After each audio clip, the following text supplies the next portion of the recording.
Okay, I came across this interesting SID here in Fresno, Kfat, the Coaldale for departure, and it incorporates a lot of things that we've kind of talked about and made videos about in the past.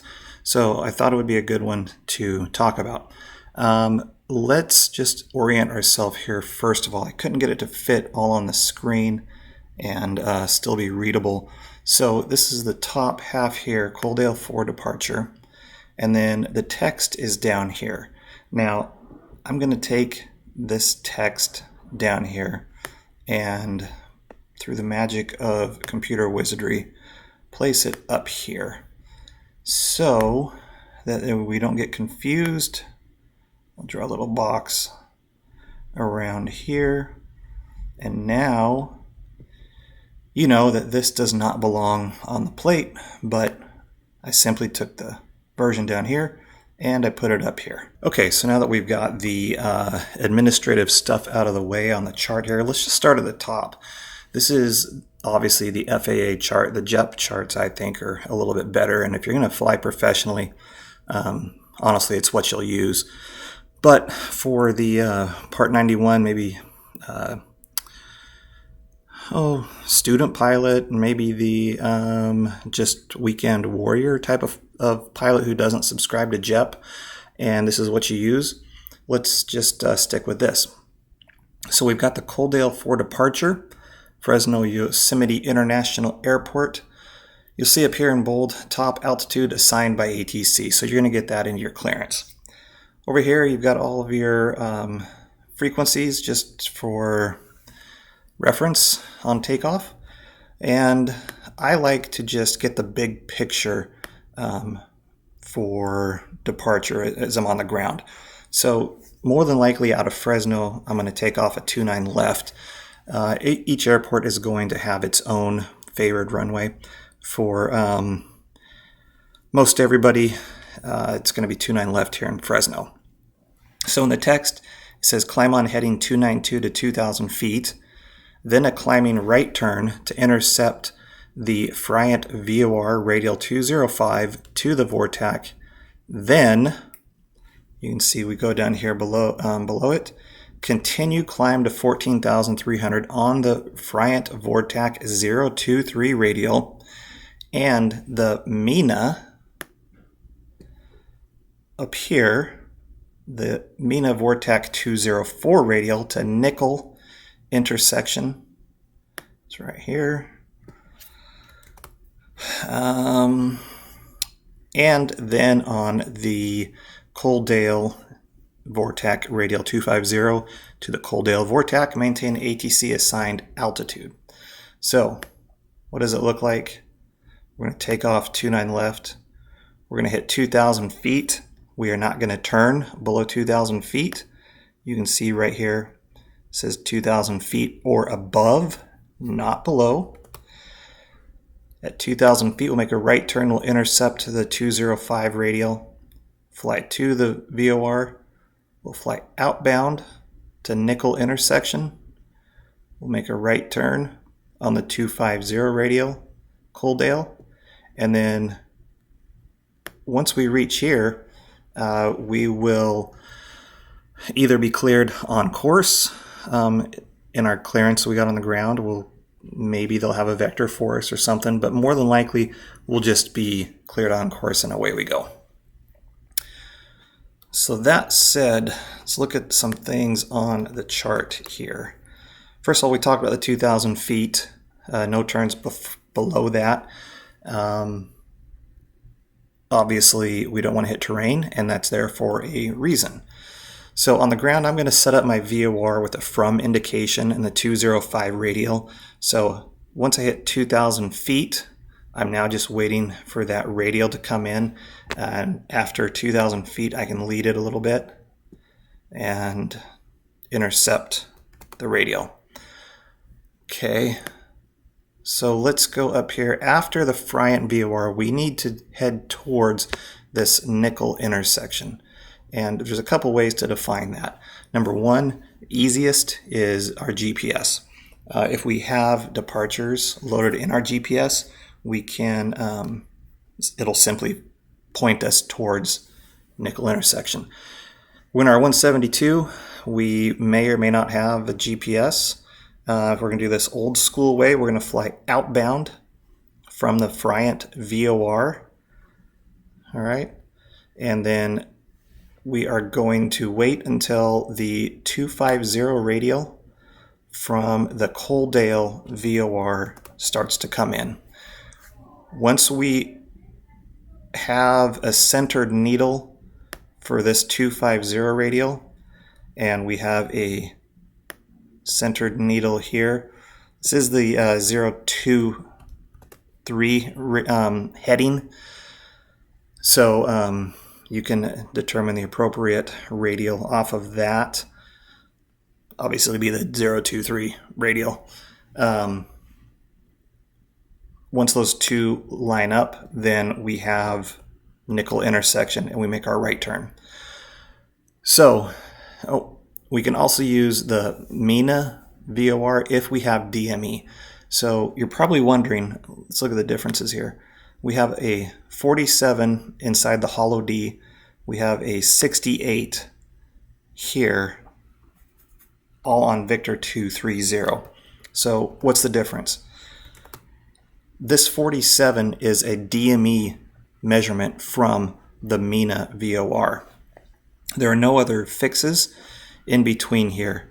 So when you see 47 on the MENA VOR, you can, and you're on this 023 radial, you can assure you're at nickel.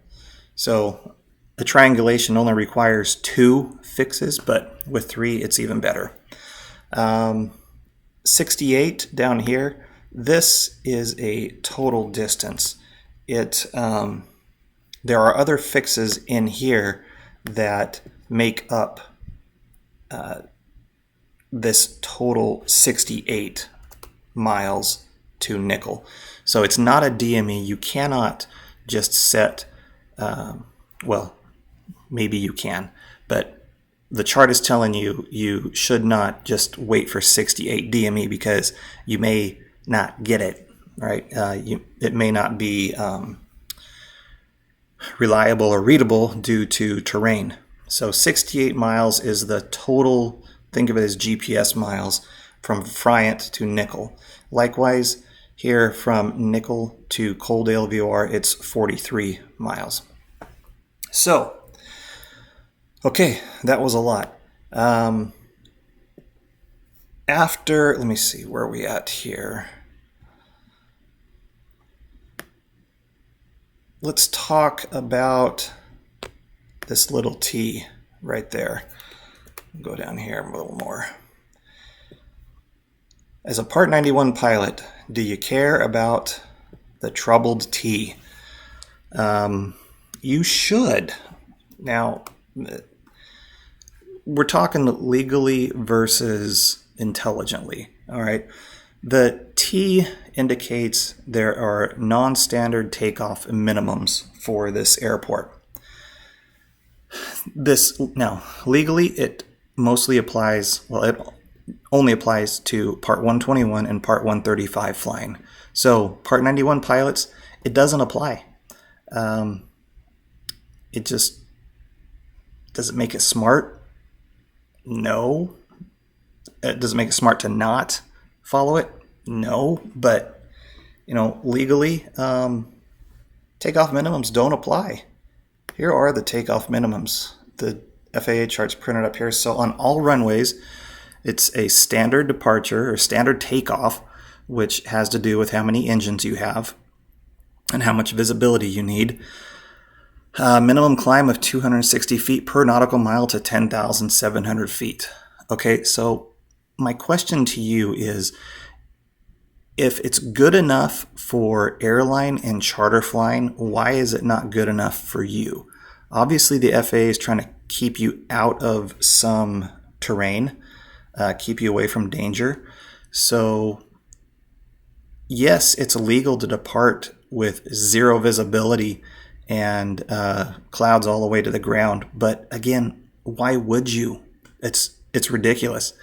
If you need to return to land for some reason, And I'm not talking just engine quit. Okay, that's the catastrophic one. But if you need to return because a passenger has fallen ill, or you forgot something important on the ground, even as benign as that, why would you box yourself into a corner where you can't return? It kind of goes along with, call me a big chicken, but if I'm in a single engine, piston driven airplane, all right, I'm not flying an IMC. I'm sorry. Maybe I'm spoiled being in a multi-engine turbine airplane now, but if you're in a single engine piston airplane, even if you're on top of the clouds and that engine quits, where are you going? You can't see anything. So now you're going to descend through the clouds from your nice VFR on top there. You're going to descend through the clouds into the unknown. Sorry, I ain't doing it. So for me, the takeoff minimums are going to apply every time because I want to outclimb that terrain. Okay, so how do we get 260 feet per nautical mile? Well, there's a chart and it's based on your ground speed, and maybe we'll make another video on that.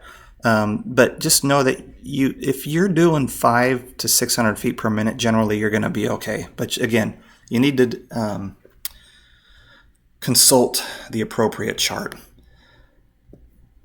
Now, the T also refers us to another page. In the FAA charts, we have to go to a completely different page and then search for our airport. So here we're on the takeoff minimums, obstacle departure procedures, and diverse vector area, or radar vectors chart. Fresno, California, takeoff minimums for all runways, standard. So we need 1 mile of visibility if we have 1 or 2 engines. I think it's a half mile visibility if we have 3 or 4. That's what standard means. With a minimum climb of 250 feet per nautical mile to 5,000 or 5,800 and 3 miles visibility for VCOA. That's a visual climb over the airport. Basically, we pop out on top. We're just going to circle the airport. We need to maintain that climb gradient up to 5,800 feet with 3 miles of visibility.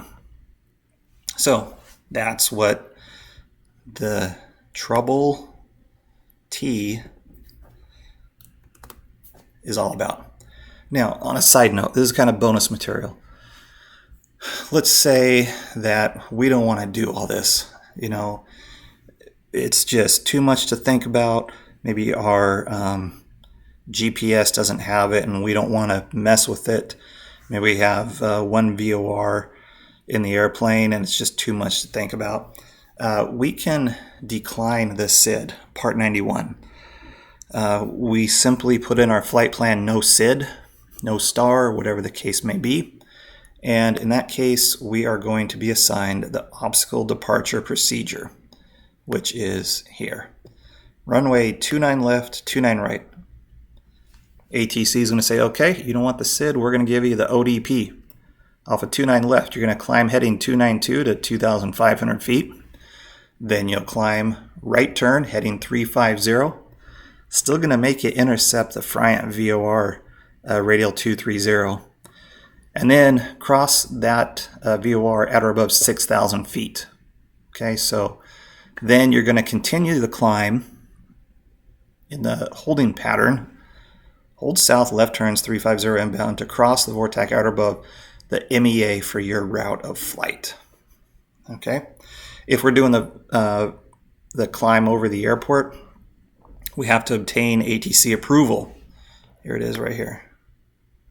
Obtain ATC approval for the visual climb over the airport when you request your clearance. Climb in visual conditions to cross Fresno Yosemite International Airport at or above 6,000 feet. Then on the Friant 180 radio to the VORTAC before proceeding on course. So that's an option. You'll notice these numbers are a little bit different. 5,800 up here for our takeoff minimums. 6,000 feet here. Honestly, just go with the higher of the two, right? So I hope that helped. Well, let's see down here. These are all your takeoff obstacle notes, so 29 left. These are all the things that you could potentially run into if you're not diligent. All right. That's this Coaldale 4 departure, and almost all other departures at all other airports are going to follow the similar pattern. Hope this helps. If you have any questions, if there is a specific flight plan maybe, or instrument departure or arrival you would like to see a video on, send me a message. I'll be shortly setting up a like buy me a coffee account or something like that. You can donate a few bucks. I surely appreciate that. And I'm more than happy to go over your questions one-on-one and hopefully alleviate a little stress or anxiety of getting into and out of some of these big airports. Thanks for watching. Appreciate your time.